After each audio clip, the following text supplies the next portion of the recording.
Llegó el momento de escuchar el mensaje del Señor y está en Cristianismo Vertical, el espacio que te ayudará a estrechar tu relación con Dios. Que el Señor les bendiga en abundancia. ¿Pueden los apóstoles tener sucesores? Ese es el tema de hoy. De seguro para algunos es muy interesante la temática. Yo voy a responder la pregunta al final.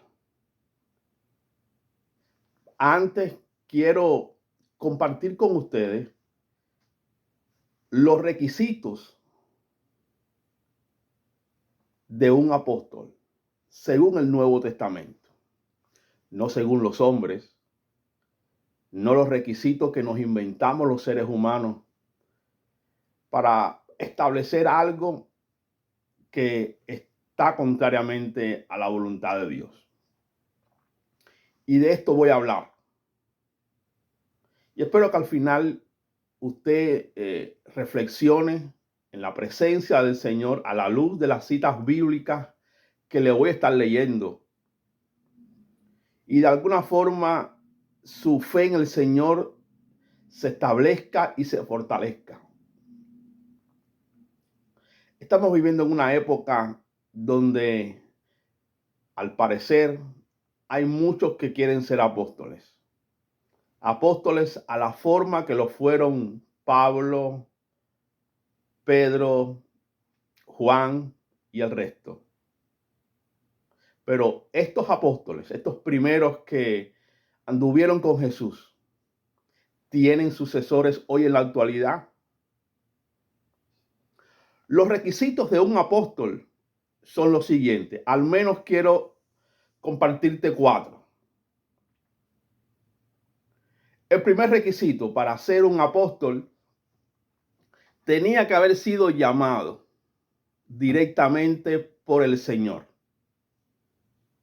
Jesucristo mismo tenía que llamarle al oficio. El ejemplo más claro es el del apóstol Pablo. Por ejemplo, en Gálatas capítulo 1, leemos lo siguiente, en el mismo verso 1.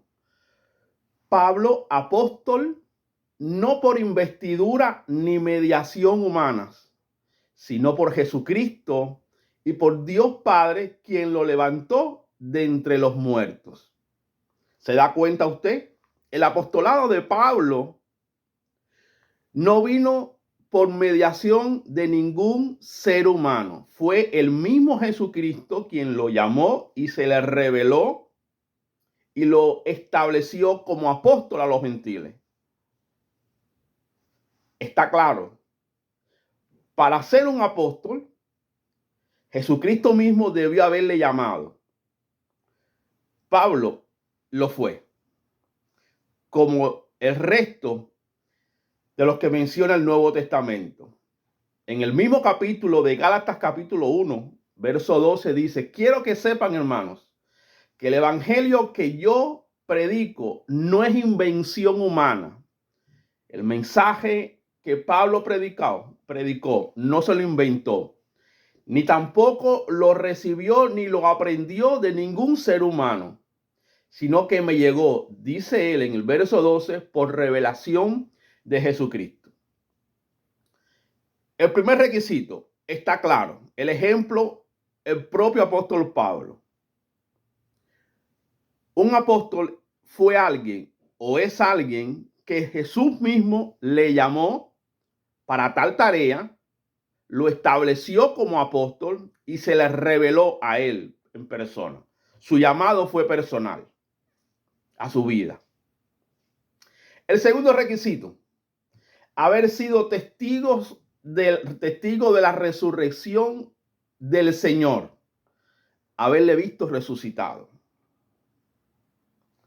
¿Cuántos hoy en la actualidad han visto al Señor resucitado? No por visión, haberle visto en persona, resucitado, tangiblemente. Hay una cita bíblica y está en Hechos capítulo 1, versos 21 y 22. Y lo voy a leer. Dice, es necesario, pues, que de estos hombres que han estado juntos con nosotros todo el tiempo que el Señor Jesús entraba y salía entre nosotros, comenzando desde el bautismo de Juan hasta el día en que entre nosotros fue recibido arriba, uno se ha hecho testigo con nosotros de su resurrección. Por supuesto, si lees contexto, estaban buscando el sustituto de Judas Iscariote. Y la condición para sustituir ese puesto fue alguien que fuera testigo de la resurrección de Jesucristo. ¿No le parece interesante esto? Que hubieran visto a Jesús resucitado, tocarle, verle. Primera a los Corintios capítulo 9, verso 1 y 2 dice de esta forma. Pablo hablándole a la iglesia, no soy apóstol, no soy libre, no he visto a Jesús el Señor nuestro, refiriéndose a que lo vio resucitado. No soy vosotros mi obra en el Señor, le dijo Pablo. Si para otros no soy apóstol, para vosotros ciertamente lo soy. Porque el sello de mi apostolado son ustedes en el Señor. Qué interesante. Haberle visto resucitado, ser testigos de la resurrección, el segundo requisito. El tercer requisito, presentar un ministerio corroborado por milagros. Los apóstoles del Nuevo Testamento fueron ayudados por el Señor y Dios les respaldó con señales y prodigios de forma admirable. Por eso el propio Pablo dice en 2 Corintios capítulo 12, me he hecho un necio al gloriarme, versos 11 y 12. Vosotros me obligasteis a ello, pues yo debía ser alabado por vosotros, porque en nada, dijo Pablo, en nada he sido menos que aquellos grandes apóstoles, aunque nada soy. Con todo, las señales de apóstol han sido hechas entre vosotros en toda paciencia, por señales, por prodigios y por milagros, haciéndose referencia a él, como Dios obró a través de su vida entre ellos, haciendo señales y prodigios. Presentar un ministerio corroborado por milagros es el tercer requisito. ¿Hay milagros hoy? Correcto, claro. Dios no cambia. Pero el ministerio apostólico fue corroborado por milagros estupendos, admirables. El apóstol vio a Jesús resucitado. El apóstol lo llamó Jesús directamente para su misión. Y lo otro, para concluir, estos hombres, como echaron el fundamento doctrinal de la iglesia, su enseñanza estaba libre de error, porque ellos fueron inspirados y guiados por el Espíritu Santo. ¿Alguien puede hoy ser inspirado y guiado sin error como lo fueron ellos? Que sus escritos componen lo que es el fundamento de la iglesia. No creo. Entonces, respondiendo a la pregunta del tema, ¿tienen sucesores los apóstoles? A mi entender, no. Según lo que veo en la Biblia, no. Usted puede creer quizás otra cosa y está en su derecho. Pero a la luz de estos pasajes que le he leído, amigos y hermanos, los apóstoles no tienen sucesores. La enseñanza que ellos establecieron, el cuerpo doctrinal que una vez fue dada a los santos, fue echada una vez. ¿Correcto? Fue entregada una vez. Ahora el mundo y la iglesia están ligados a esa enseñanza y serán juzgados por esa enseñanza, por esa revelación. Por tanto, los apóstoles no tienen sucesores. Dios los escogió a ellos en su momento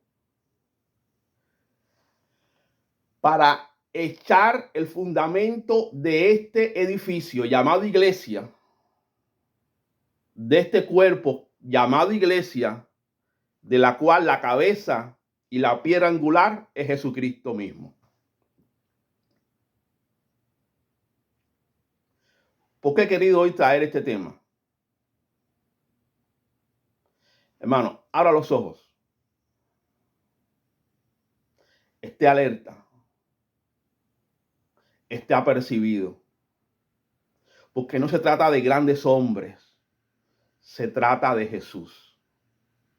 No tiene usted que correr detrás de un hombre. Usted tiene que afianzarse en Cristo. Quizás tú me preguntes, ¿qué tú me estás diciendo? ¿Que no hay que honrar a los líderes que tenemos? Lógico, hay que honrar a los hombres y a las mujeres que Dios ha puesto sobre nosotros para que les rindamos cuenta. Hay que orar por ellos, hay que honrarlos, hay que apoyarlos en todo. Pero usted tiene que correr detrás de Cristo. Porque el mejor de nosotros puede cometer errores, puede fallar. Dios nos guarde y nos libre. Pero el único que es infalible es Jesús el Señor. Y a Él le plujo establecer un cuerpo doctrinal. Y para esto estableció, llamó a los apóstoles que tenemos en el Nuevo Testamento. Ellos le vieron resucitado. Ellos recibieron la revelación de Dios. Ellos fueron llamados directamente por el Señor. Dios les respaldó con señales y con prodigios. Y sus escritos, la enseñanza que ellos impartieron, que perdura hasta el día de hoy y por la cual vamos a ser juzgados todos nosotros, son estos requisitos de los que te menciono. Piensa en ello, como siempre te digo al final. Reflexiona sobre esto. Y Dios te ayude a entender este tema. No te preocupes, por cuanto a tu alrededor hay tantos que se llaman apóstoles. El apóstol más grande, el apóstol de nuestra profesión, se llama Jesús, el Hijo de Dios. Hónrale, adórale, síguele y espérale porque Él regresa. Dios te bendiga.